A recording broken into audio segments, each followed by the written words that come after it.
you, everybody. Welcome into the post-fight press conference for Davis Garcia here at the Capital One Arena in our nation's capital, Washington, D.C. What a night, sold-out crowd here at the Capital One Arena. I want to thank all the fans. I want to thank the media for sticking around. I want to thank, most importantly, the fans watching at home, wherever they did, joining us on the Showtime Sports social media pages. The co-main event tonight, still undefeated, and now adding some championship gold to his waist. He is now the IBF interim welterweight champion of the world. A unanimous decision victory over the Ukraine's own Chukhadzhian. Still undefeated from Philadelphia, PA. Ladies and gentlemen, please welcome the 25-year-old rising welterweight sensation, Jaron Ennis, ladies and gentlemen. Didn't lose around 120, 108 across all three scorecards. Boots, how does it feel having some championship gold to add to your trophy case? It feels great, like I said before, the job not done. In the words of Kobe, you know what I'm saying? It feels great. Before I turn over to the media, how would you assess your performance tonight? I'm going to go back and watch it. It's a lot of things that I could have done better. Cut the ring off a little better, stay a little sharper. Not looking. I wasn't necessarily looking for a knockout, but just having more fun, like how I was in the middle rounds and things like that. So, but back to the gym on Monday, to get better, sharpen up. All right, I'm going to turn it over to the media for questions. Martine Boxer and also Olivia, they have the microphone. Keith, go ahead.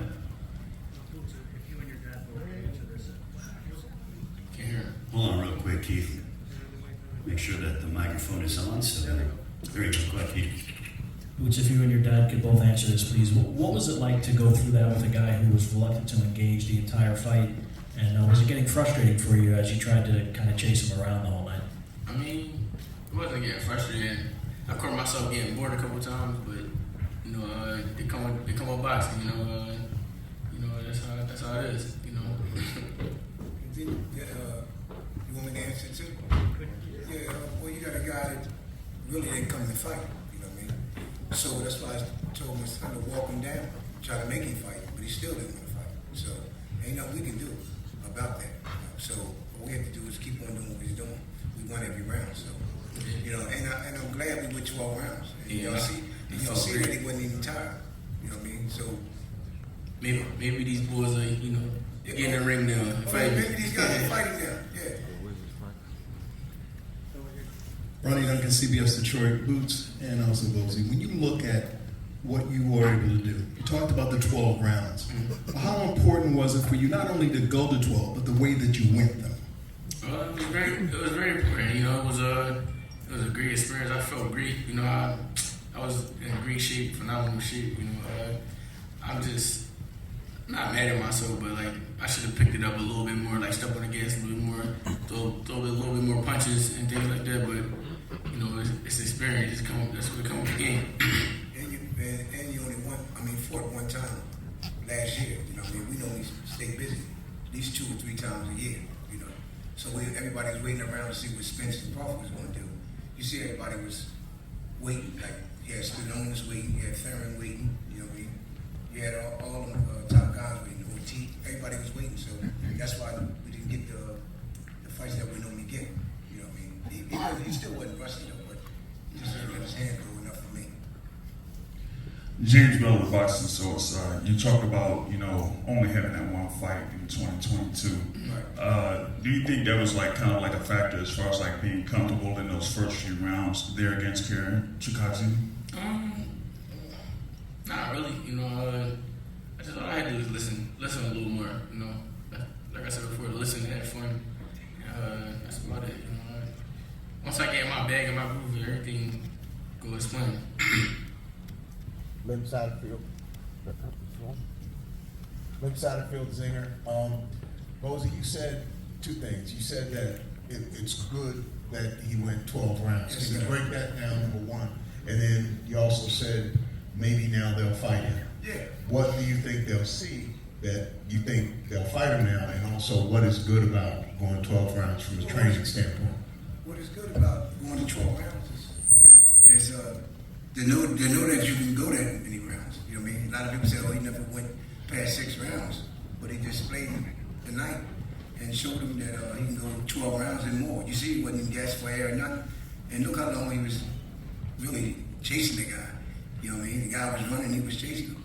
You know what I mean? So I'm glad he got them rounds in, like I said. You know, too. And that, you know, let everybody know that he can go to 12 rounds with no sweat. And then why did you say now they'll fight him? Oh yeah, because people so used to seeing him knocking people out. That's what I'm saying. And they probably say, oh, and then we got him now. You know what I mean? He didn't knock this guy out. He was supposed to knock this guy out. But how can you knock the guy out like that? They keep on running and didn't want to engage. Can you answer those questions? Down here, Boots. And that's the truth. On your right, Boots. You see, we wanted to fight. Marcus Hayes with Fight Hub TV. Boots, I want to ask you, Virgil Ortiz is without an opponent now because Stanionis had the appendicitis and had to go through a surgery, a successful surgery today. We wish him well. How interested are you in doubling back and trying to get in with Virgil Ortiz anytime sooner since you pitched a shutout tonight? I'm very excited to get back. The goal is to get 3 fights this year. And we definitely take Virgil Ortiz. It don't matter who it is. It could be Virgil Ortiz, Earl Spence, Bud, Keith Thurman, guys. I just want, like I said before, I just want to fight all the top guys and show the world my real talent. And not these lower class guys. Yeah, because you always see that ain't nobody ever really testing. I want everybody to see that he had been tested. So guys like Spence, Crawford, and all that, let them know that we right there with you. We're on the same level, maybe over that level. And just to follow up on that question, with there being a few young, hungry guys like yourself, do you feel any urgency to eliminate them on their quest to the welterweight belts? I mean, the main goal is to get the belts, and fight the top guys. But, like I said before, if I got to fight a former world champion or, somebody with a name, so be it. I just want to stay busy, stay active, and keep winning, and take over this welterweight division and in the boxing world, period.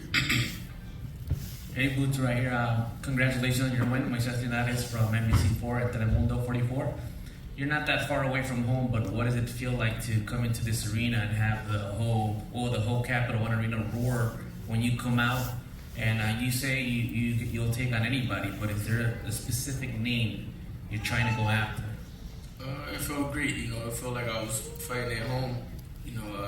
Fully not too far away from DC, about 2 hours, 2.5 hours. It felt great. I definitely felt like I was fighting at home, and it was a great experience. Fighting in front of all these fans and things like that. And yeah, what was that the question? 2X. Who I want next?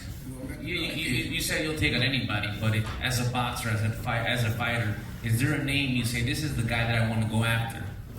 Anybody with the belts. That's the main goal. Anybody with the belts.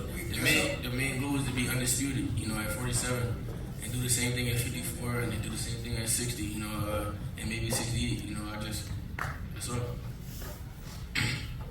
all. Boots, D. Stevens with Los Angeles News Observer. How does it feel to have your first piece of hardware?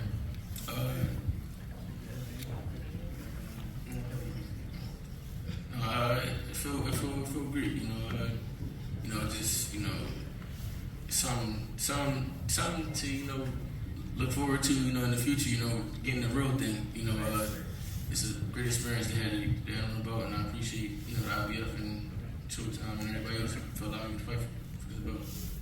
All right, Boots, it's late for everybody, yourself included. Give us your final thoughts on the fact that you're taking home the IBF interim welterweight championship of the world, becoming a world champion here tonight. I'm sure the first of many accomplishments in your future.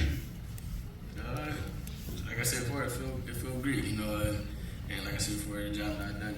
Keep watching me, keep supporting me. We'll continue to keep getting better. Like I said, just keep watching me.